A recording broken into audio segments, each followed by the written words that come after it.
سيئات أعمالنا من يهده الله فلا مضل له ومن يضلله فلا هادي له ونشهد أن لا إله إلا الله وحده لا شريك له ونشهد أن سيدنا وسندنا وحبيبنا وشفيعنا مولانا محمدا عبده ورسوله صلى الله عليه وعلى آله وأصحابه وسلم.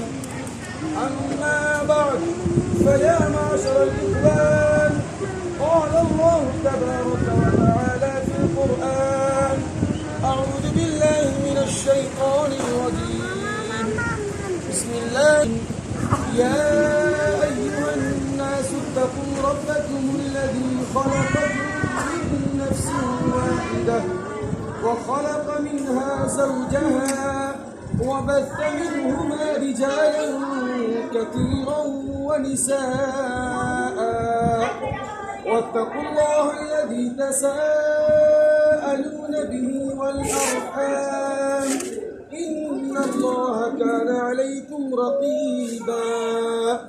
يا أيها الذين آمنوا اتقوا الله وقولوا قولا سديدا يصلح لكم أعمالكم ويغفر لكم ذنوبكم ومن يطع الله ورسوله فقد فاز فوزا عظيما.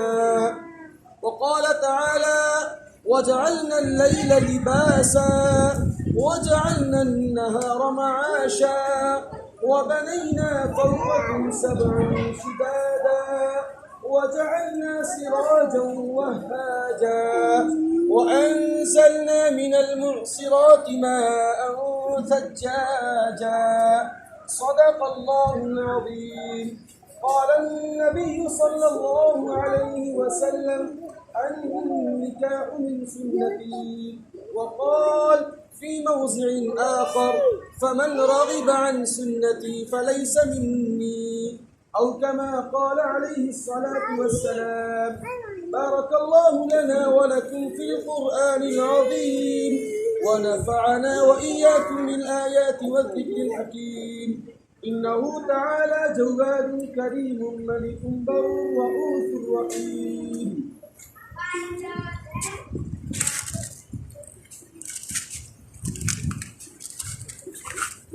जनाब मोहम्मद सज्जाद साहब की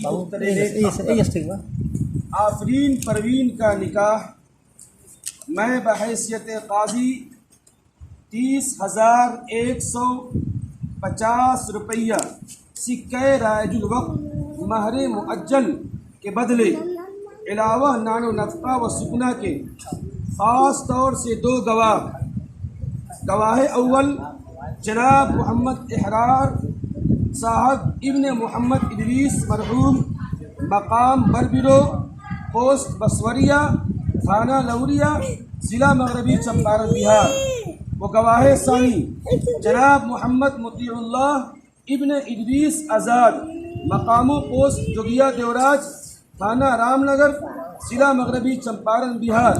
इसके अलावा इन तमाम हाज़रीन की मौजूदगी में आपसे कर दिया कि आपने कबूल किया। जनाब मोहम्मद सज्जाद साहब की दुख्तर नेक अख्तर आफरीन परवीन का निकाह मैं बहैसियत काजी 30,150 रुपये सिक्के राजुल वक्त महर मुअज्जल के बदले अलावा नानो नफ़ा व सुकना के इन तमाम हाज़रीन की मौजूदगी में मैंने आपसे निकाह कर दिया कि आपने कबूल किया। ये कबिल तू नकाह तू ज़व्वज तू दुआ किया जाए। अल्लाहुम्मा अंतस्सलाम व मिनकस्सलाम व तबारकत व तआलैत या ज़ल जलाल वल इकराम। या अल्लाह तो रहमान है, रहीम है, गफूर है, शकूर है। یا اللہ تو ہم سب کے ہاتھ اٹھانے کو قبول فرما۔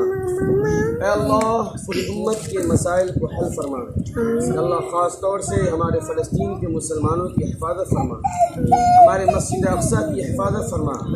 اے اللہ پوری دنیا اس وبا کی شکست، اس وبا کو پوری دنیا سے ختم فرما، اس کرونا وائرس کو پوری دنیا سے ختم فرما۔ اور یہ نکاح جو تیرے محبوب کا مبارک سنت ہے، آج جو ہم لوگوں نے زندہ کرنے کی کوشش کی ہے، اللہ اس نکاح کو بابرکت بنا، برکت والا بنا، خیر والا بنا، رحمت والا بنا، اور اس کی برکت سے اللہ دونوں خاندانوں کے رشتوں میں محبت پیدا فرما اللہ، اور میاں بیوی میں محبت پیدا فرما، اور ان کے ملنے سے جو نسلیں ہوں ان کو دین کا داعی بنا، دین کا سپاہی بنا۔ اے اللہ پورے خیر کے ساتھ اس نکاح کے اور اس کے تمام رسوم کو قبول فرما۔ ہماری دعاؤں کو محض اپنے فضل و کرم سے جناب محمد مصطفیٰ صلی اللہ علیہ وسلم کے صدقے طفیل میں قبول فرما۔